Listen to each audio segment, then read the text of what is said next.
Ang kwento ng kawawang itik. Isang araw, si Itik alias Utak ay naghahanap ng kanyang makakain.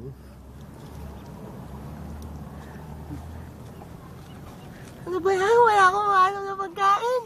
Gusto ko ng paa.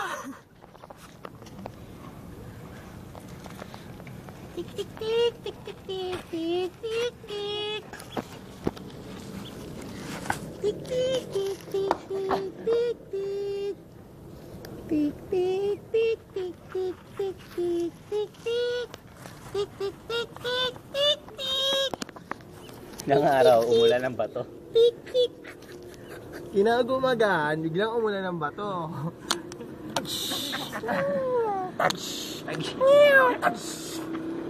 Ang kawawang itik ay natatakot, kaya nagtago siya.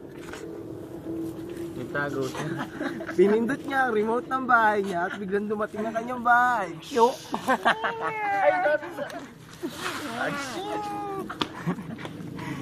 Kinagabihan, kunyari gabi na,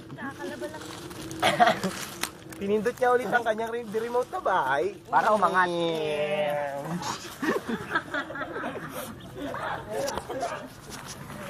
Ang inang buhay to, lagi na lang ulang makain.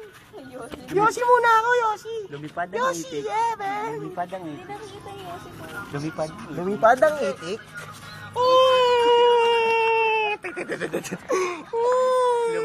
Lumanding ang itik.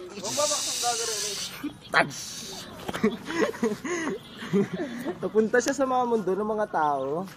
Pakita mo yung tao, pakita mo yung tao. Ay mali.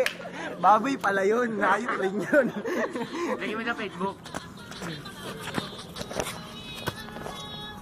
Tik tik tik tik tik tik tik tik tik tik tik tik tik tik.